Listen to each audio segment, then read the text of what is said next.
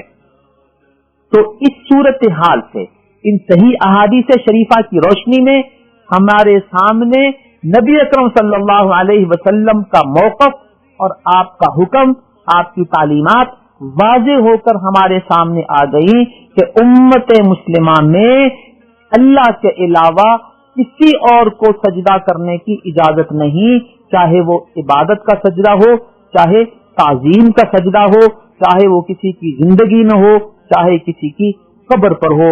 اللہ رب العزت ہمیں اپنے اس اسلامی عقیدے پر قائم رہنے کی توفیق عطا فرمائے اور ہمیں اس شرک سے محفوظ فرمائے۔ دوسری بات یہ بھی واضح رہے کہ اللہ کے علاوہ کسی اور کو سجدہ کرنے کی ممانعت یہ ایک طے شدہ اسلامی عقیدہ ہے، یہ ہرگز کوئی فرقہ وارانہ موقف و مسلک نہیں ہے۔ کسی کو چاہے وہ کسی بھی مسلک سے تعلق رکھتا ہو، نبی اکرم صلی اللہ علیہ وسلم کی یہ احادیث شریفہ عزیز ہیں، عزیز ہوں گی، اور وہ ان کو نظر انداز کر کے، ان کو اگنور کر کے، ان کو مسترد کر کے اپنے لیے غیر اللہ کو سجدہ کرنے کی کوئی گنجائش نہیں نکال سکتا۔ اللہ تعالی ہمیں اس کی پابندی کی توفیق عطا فرمائیں، آمین ثم آمین۔ بسم اللہ الرحمن الرحیم۔ سورہ رعد مکی سورت ہے، 43 آیات پر مشتمل ہے۔ اس کے آغاز میں اللہ رب العزت قرآن کریم کے حوالے سے ارشاد فرماتے ہیں کہ یہ لوگ جو قرآن کریم کو سنتے ہیں، اس کا تقاضا یہ تھا کہ وہ ان حقائق پر بھی ایمان لاتے جو یہ قرآن بیان کرتا ہے۔ آسمان و زمین اللہ کی تخلیق ہے۔ زمین پر آسمان اور تمام فضائی سیارے اللہ رب العزت نے بغیر ستون کے قائم کیے ہیں۔ سورج اور چاند کو تمہاری خدمت کے لیے معمور کیا ہے۔ اللہ ہی اس نظام کو چلا رہا ہے۔ اس سب کا تقاضا کیا ہے؟ کہ اللہ کی توحید کو مانو اور اس کے ساتھ کسی کو شریک نہ کرو۔ اگر یہ لوگ اپنے گرد و پیش پہ غور کریں، زمین پر غور کریں، پہاڑوں کو دیکھیں، اللہ نے قائم کیے ہیں اور اس زمین پر نہریں جاری کی ہیں۔ اگر وہ پھلوں پر غور کریں اور ان کے پودوں میں نر اور مادے کا تصور دیکھیں، باغات پہ غور کریں، پھلوں کے ذائقے پہ غور کریں، تو یہ سب کچھ اللہ کی توحید کی نشاندہی کرتا ہے۔ لہذا اس غور و خوض کے نتیجے میں اللہ کی توحید کا ایمان اور اقرار کرنا چاہیے اور اللہ کے ساتھ کسی کو شریک نہیں ٹھہرانا چاہیے۔ آیت نمبر 11 میں اللہ رب العزت یہ بیان فرماتے ہیں کہ ہم نے انسان کی حفاظت کے لیے پہرے دار مقرر کیے ہیں اور ان کی ڈیوٹیاں بدلتی رہتی ہیں اور وہ ان کی حفاظت کرتے ہیں۔ گویا ہر انسان کی حفاظت کے لیے جنات و شیاطین کے اثرات سے محفوظ رکھنے کے لیے اللہ تعالیٰ نے پہرے دار مقرر کر رکھے ہیں، جو اللہ رب العزت کی ایک نعمت ہے اور ہر انسان پر ہے، چاہے وہ مسلمان ہے چاہے کافر ہے۔ آگے اللہ تعالیٰ نے ایک کائناتی حقیقت بیان فرمائی ہے کہ اللہ کسی بھی قوم کے حالات کو اس وقت تک نہیں بدلتے جب تک وہ قوم خود اپنے حالات کو نہیں بدلتی۔ شاعر نے اسی کیفیت کو یوں بیان کیا، خدا نے آج تک اس قوم کی حالت نہیں بدلی جسے خود خیال نہ ہو اپنی حالت بدلنے کا۔ اس وقت امت مسلمہ جن حالات سے گزر رہی ہے، اس کو اپنے عروج و زوال کے حالات پہ غور کرنا چاہیے اور اللہ کی طرف رجوع کرنا چاہیے تاکہ اللہ ہماری حالت بدل دیں اور ہمارے اس زوال کو عروج سے بدل دیں۔ آیت نمبر 38 میں اللہ تعالیٰ نے ہمارے لیے ایک خوشی کا پیغام دیا ہے کہ جو شخص پریشانی کا شکار ہو اسے چاہیے اللہ رب العزت کا ذکر کرے، کیونکہ اس سے دلوں کو اطمینان حاصل ہوتا ہے۔ یقیناً ہم میں سے ہر شخص یہ چاہتا ہے کہ ہمیں اطمینان قلب نصیب ہو، ہمیں اطمینان و سکون ملے۔ لہذا ہر شخص کو اللہ کا ذکر کرنا چاہیے، اور ذکر سے مراد لا الہ الا اللہ بھی ہے، تسبیحات بھی ہیں، اور ہر وقت و مقام کی دعائیں بھی ہیں، قرآن کریم بھی ہے، درود شریف بھی ہے۔ یہ ساری چیزیں اللہ کا ذکر ہیں اور ان سے دلوں کو حقیقی اطمینان نصیب ہوتا ہے۔ آج ہمارا نوجوان تنہائی کا شکار ہے اور پریشان ہے۔ اس پریشانی کو ختم کرنے کے لیے، اطمینان حاصل کرنے کے لیے وہ مصنوعی سہارے لیتا ہے۔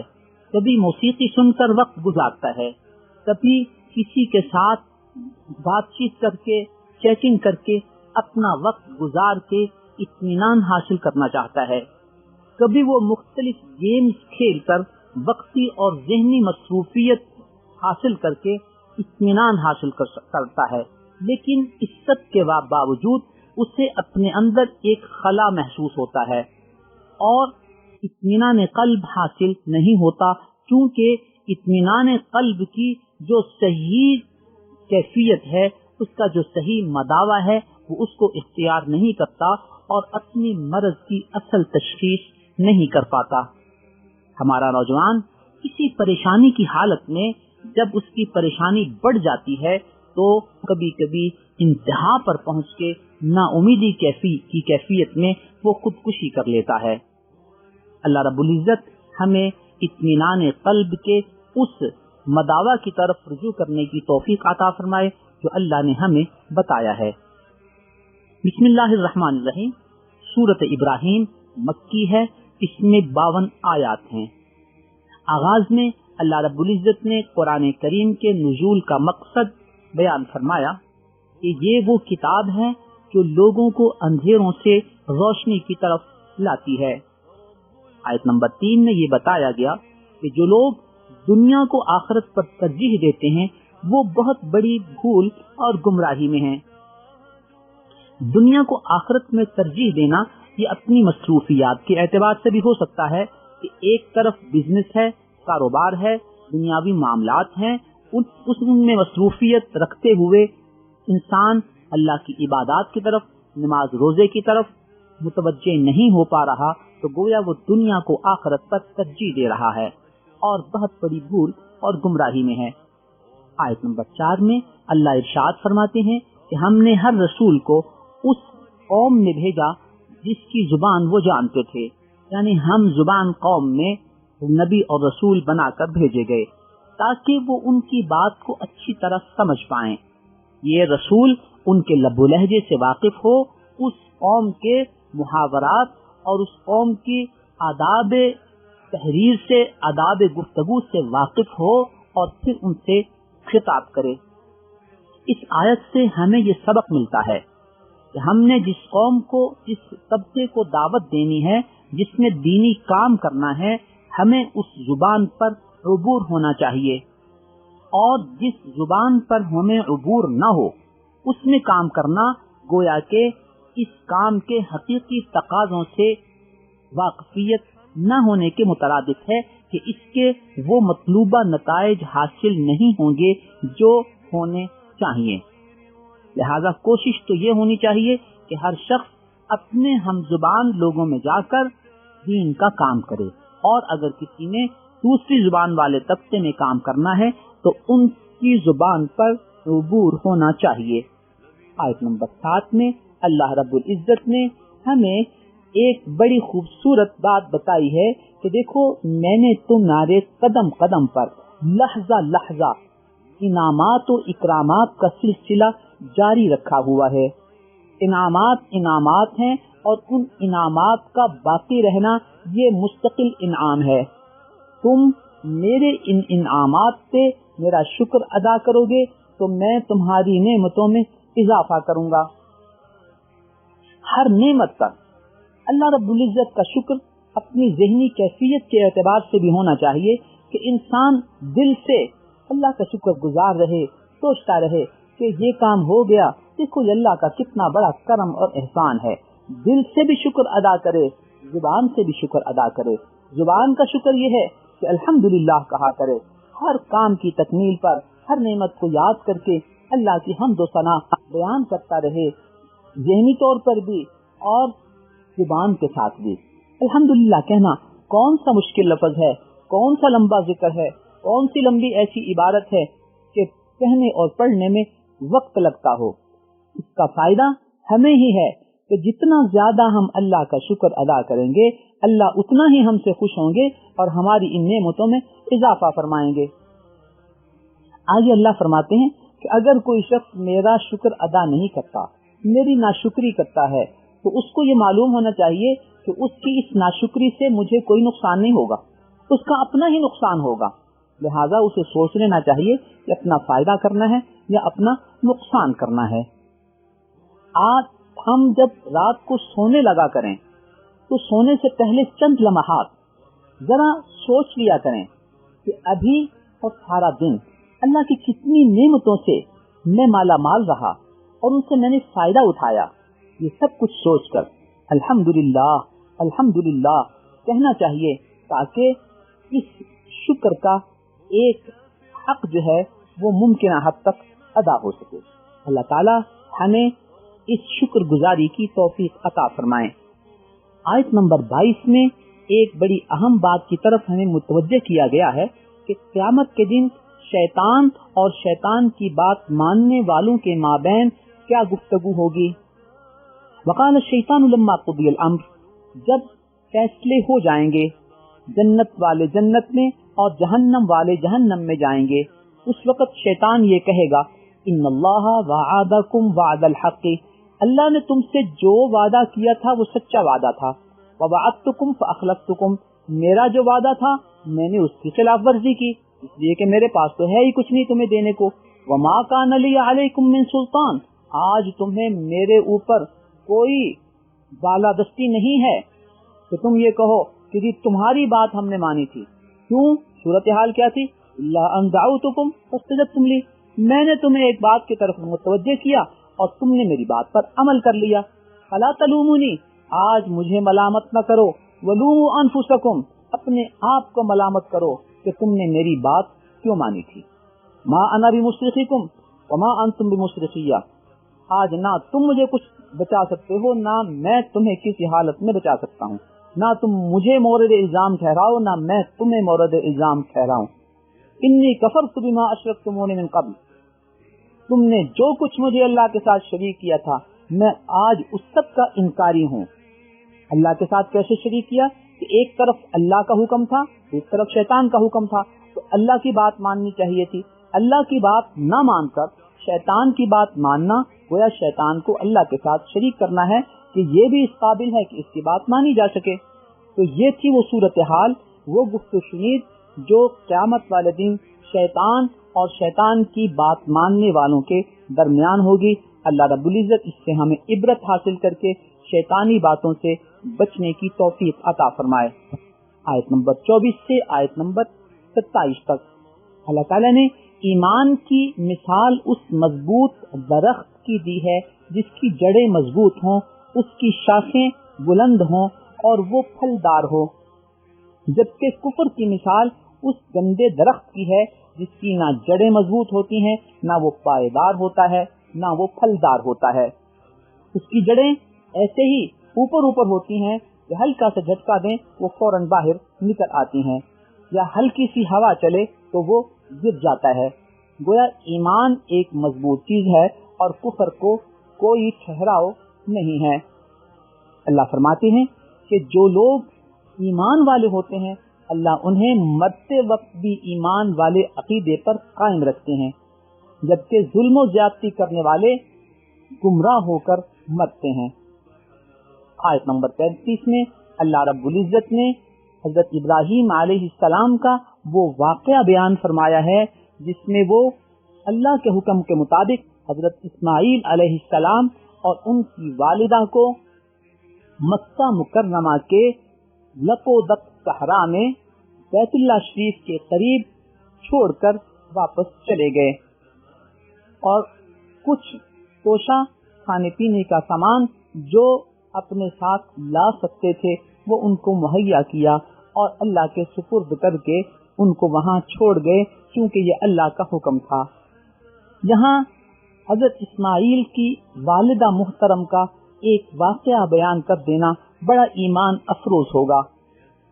جب اس صحرا میں تنہائی میں حضرت ابراہیم علیہ السلام، حضرت اسماعیل علیہ السلام اور ان کی والدہ کو رخصت کر کے واپس ہوئے تو اسماعیل علیہ السلام کی والدہ ان کے پیچھے کھولیں، ان کو آواز دی، لیکن حضرت ابراہیم علیہ السلام نے مڑ کر نہیں دیکھا، چلتے رہے۔